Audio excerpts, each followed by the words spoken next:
There is a number sitting in your bank statements right now that you don't know is there. The average upper middle class American household pays approximately $4,000 a year for things it does not use, does not need, and in many cases does not remember signing up for. The household genuinely thinks the number is closer to $1,000. You think the problem is the streaming services. The streaming services are about 15% of the actual stack. The other 85% is the part the architecture of modern subscription pricing depends on you not noticing. And once a year in a single 90-minute exercise, you can recover almost all of it. This is, in compounded dollar terms, the most leveraged 90 minutes of personal finance work you'll do all year. The difference between watching this video and acting on it over a working career is approximately $580,000 of foregone retirement wealth. So this is the video to fully watch, not half watch. My name is Dax, and welcome to Dax Explains Money. Before I walk you through how to recover that money, I need you to do 3 small things. Not for me, for you. Subscribe to the channel, like this video, and drop a comment with your honest guess of how many active subscriptions you currently pay for every month. Not what you can list from memory. Your honest guess at the total count. Here's why each of those matters specifically. The subscribe is so the algorithm keeps surfacing the follow-up videos that go deep on the categories you're about to audit, the cloud storage decisions, the insurance auto renewals, the bundled services nobody decomposes. Today's video is the audit checklist. The follow-ups are the category playbooks. If you lose the channel from your feed, you lose the path from I know there's a leak to I've structurally fixed it, and that path is the actual work. The like tells YouTube that quiet, structural, dollar math content belongs in your feed instead of louder content that doesn't. Without it, your feed quietly drifts back to high volume noise within a week. That's fine if that's what you want. It's not what builds the wealth this video is going to recover for you. And the comment matters for a different reason. The number you type, your honest guess at how many active subscriptions you currently have, is going to be a mirror. Most people guess 8 to 12 before they audit. After the audit, most people discover the actual number is 25 to 40. The gap between perception and reality is the gap between assuming you have this under control and actually having it under control. Writing the real guess publicly, even to a stranger, makes it real. 90 days from now, after you've run the audit, you'll come back to that comment and update it with the actual number. The update is the actual point. Subscribe, like, comment with your honest guess at the subscription count. Then I'll show you the audit. The subscription audit, as I want you to think about it, is not a budgeting exercise. It is not about being frugal. It is not about cutting joy out of your life. It is about regaining accurate awareness of where your money is actually going every month. So the money flowing out of your accounts is flowing out because you decided it should, not because you forgot to decide otherwise. That distinction matters because it changes the goal. The goal of the audit is not to minimize subscription spending. It is to maximize awareness. Some of your subscriptions will survive the audit. They should. The music streaming you actually listen to, the storage you actually use, the gym you actually go to, those are not the problem. Pay for them happily. The problem is everything else. The subscriptions that began as free trials and were never canceled. The bundled services where you use one component and pay for 7. The price increases that quietly accumulated over the years since you signed up. The recurring fees that auto-renewed last week without ever appearing in your conscious financial decisions. Those are the parts of your subscription stack that the architecture of modern pricing depends on you not noticing. The audit is the once-a-year exercise where you make all of that conscious. You sit down with your last 12 months of statements. You list every recurring charge. You ask for each one whether you want it to continue running. The ones that survive the question stay. The ones that don't get canceled in the same sitting before you stand up. The exercise takes about 90 minutes the first time you do it. After that, it takes about 30 minutes annually because most of the work is already done. You're maintaining the list, not building it from scratch. The annual dollar recovery for a typical upper middle class household is between $2,500 and $5,000 a year. Compounded over a 35-year working career at a modest 7% return, that recovered cash flow is worth approximately $580,000 of additional retirement wealth. This is not a minor exercise. In compounded dollar terms, it is the highest hourly rate piece of personal finance work most people will ever do. And the reason almost nobody does it is the same reason the leak exists in the first place. Every individual subscription is too small to feel worth the trip.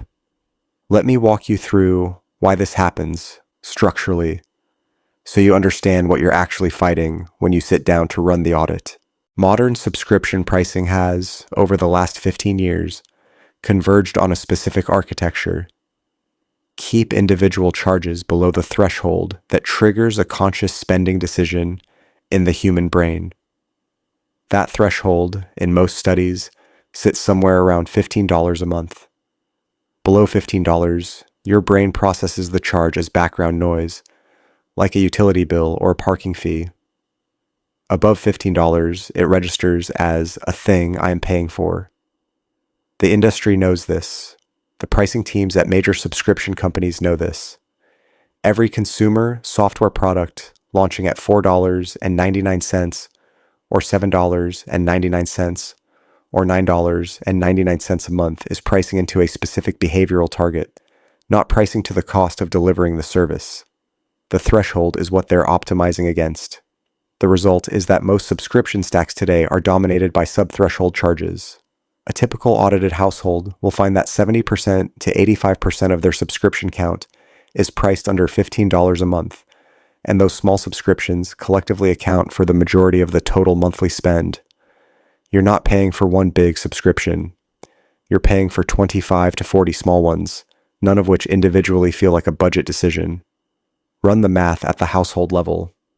If a household has, say, 30 active sub-threshold subscriptions, averaging $9 a month each, that's $270 a month, $3,240 a year. Add the 7 or 8 above threshold subscriptions averaging $18 each, and you're at $4,400 a year before fees, increases, or duplicate accounts. The household, in survey, will estimate they spend about $80 to $100 a month. The actual number is $367. That gap, the difference between $100 perceived and $367 actual, is approximately $3,200 a year. It does not show up on any budget tracker because the household isn't using a budget tracker for charges this small. It does not show up in monthly bill review because the household doesn't do monthly bill review. It does not show up in their mental model of their finances because their mental model was built when they had 4 subscriptions, not 38. The audit is the moment where the mental model gets updated. There is a second mechanism that makes the audit harder than it sounds, and it's worth understanding before you sit down to do it. Most modern subscriptions are deliberately designed to make cancellation harder than continuation. The technical name for this is retention design, and it is an explicit discipline within consumer subscription companies, with internal teams, performance metrics, and entire conferences dedicated to it.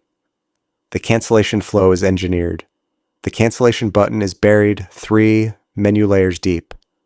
The retention specialist on chat support is trained. The discount offered when you click cancel is calibrated to the specific value of the customer they're trying to keep. None of this is accidental. It is, in fact, one of the most measured and optimized parts of the modern consumer software product.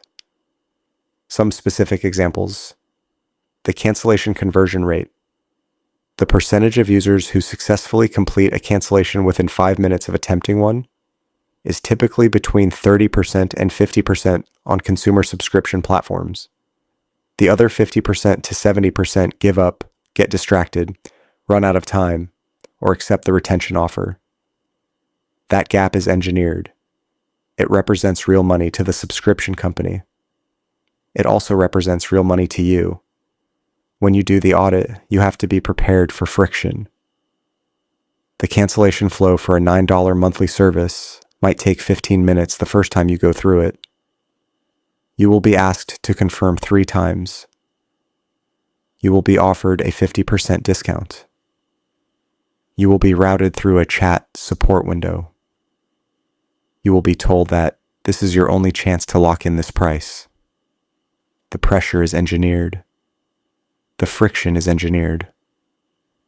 The retention offer is engineered.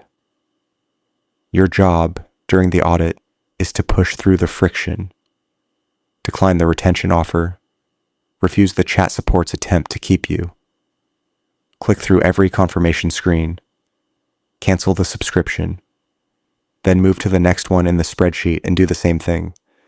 This is why the audit needs to be a single block of dedicated time, not a series of small attempts. If you try to cancel one subscription, get interrupted by a kid or a meeting or a phone call, and come back to it later, you will not finish. The data on this is consistent. Partial audit cancellations have approximately a 25% completion rate. Full block audit cancellations, where the person commits to finishing the entire list in one sitting, have a 90% plus completion rate.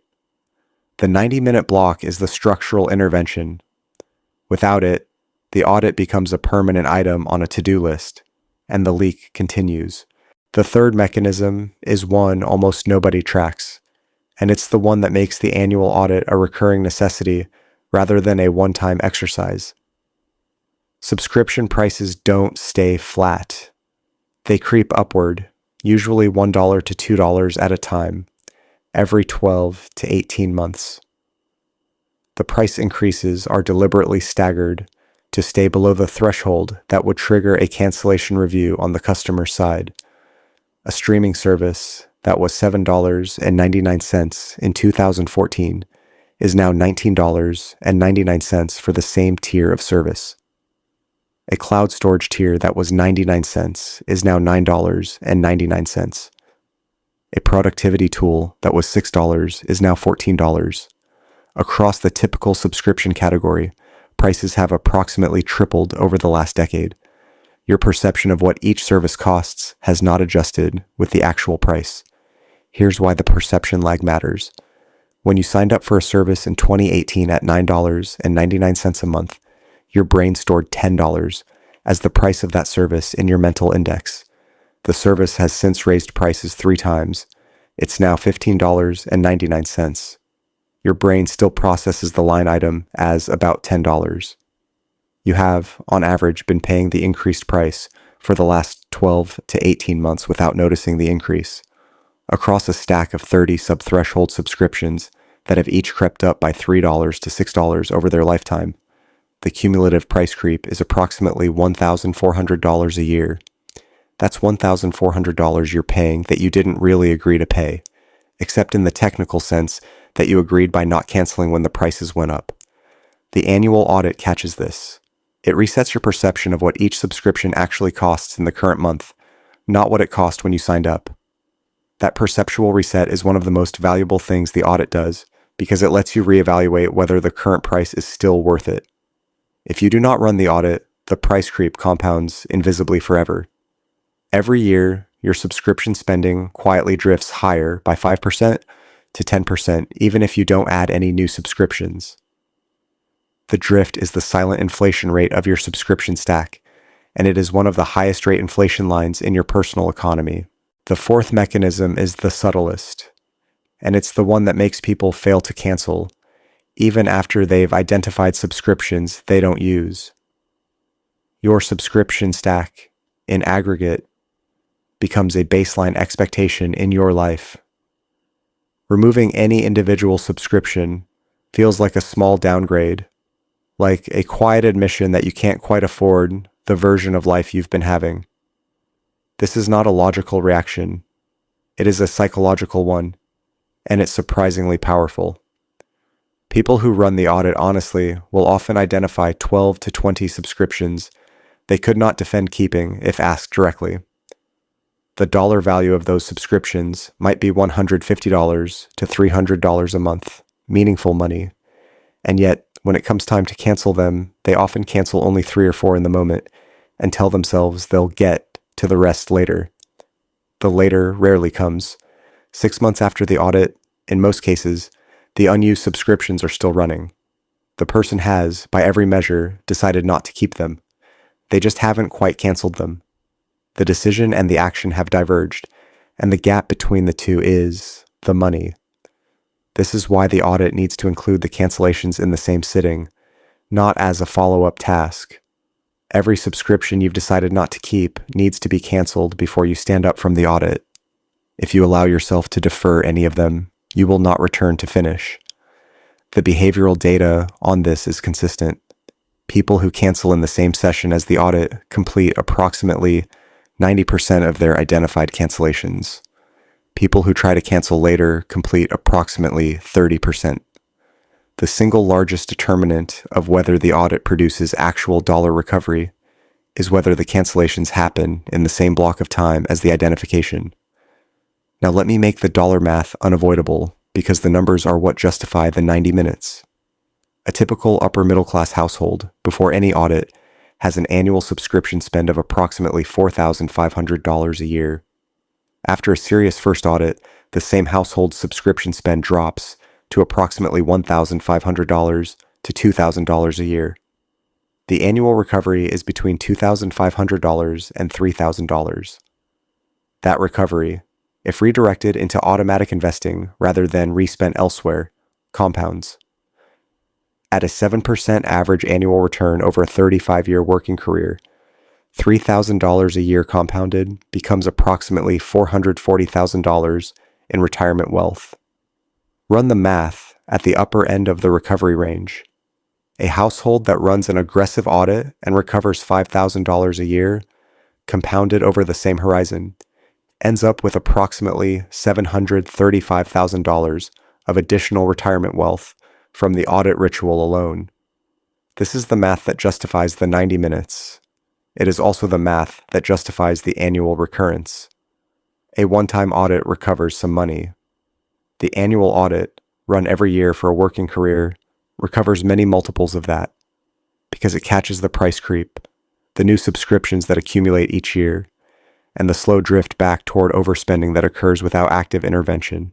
The audit is, in compounded dollar terms, the highest hourly rate work most people will ever do on their own finances. There is no other personal finance activity, not negotiating a raise, not rebalancing a portfolio, not picking an investment, that produces the same dollar return per hour of effort. 90 minutes a year, compounded over a career, is worth somewhere between $400,000 and $750,000 of additional retirement wealth. And almost nobody does it. Here's what you actually do with all of this. 3 things. Specific. First, this weekend, block 90 minutes on your calendar for the audit. Not next week. Not when I have time. A specific block on a specific day. Open your last 12 months of bank and credit card statements, every account, every card. Pull every recurring charge into a single spreadsheet, sorted by category: streaming, productivity, storage, fitness, news, audio, memberships, bundled services, auto renewing insurance products, every line. The total number of items will be larger than you expect. The total dollar number will be 2 to 4 times what you estimated. That gap is the most useful financial information you'll generate this year.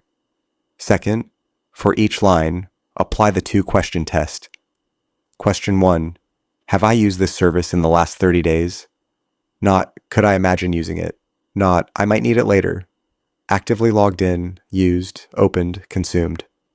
Question 2, if I were not currently subscribed, would I sign up today at the current price? Forget what you originally paid. Forget the promotional rate you got 3 years ago.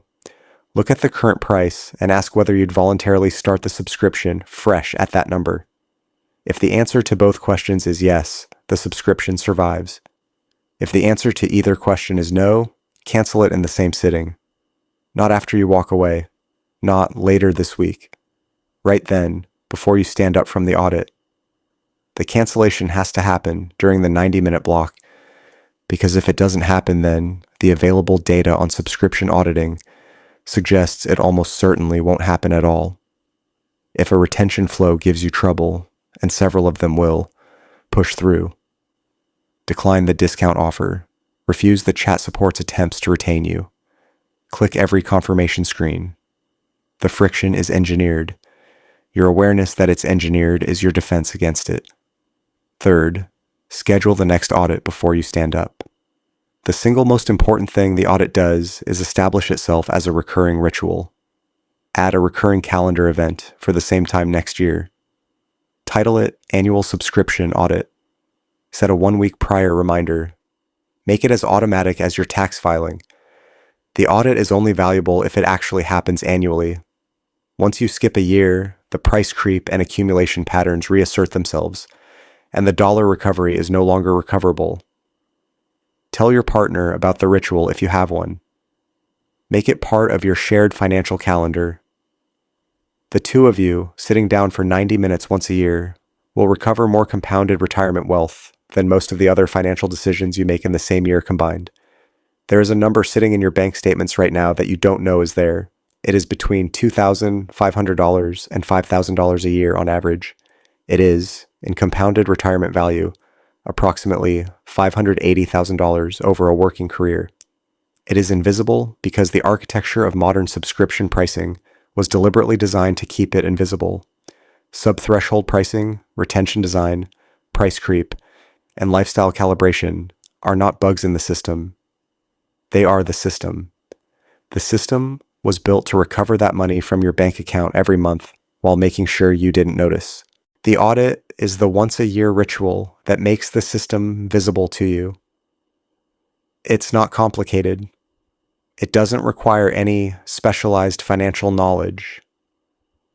It requires 90 minutes of sustained attention, a list of your recurring charges, and the willingness to cancel the ones you've already decided you don't want. Almost nobody does it. The people who do, over a working career, accumulate roughly $500,000 of additional retirement wealth from this single annual habit. That is, in dollar per hour terms, the most lucrative work you can do on your own finances. Block 90 minutes this weekend, run the audit, schedule the next one. Tell your partner. Make it the ritual that your financial year is built around, because in compounded terms, it deserves to be. I'll see you in the next one.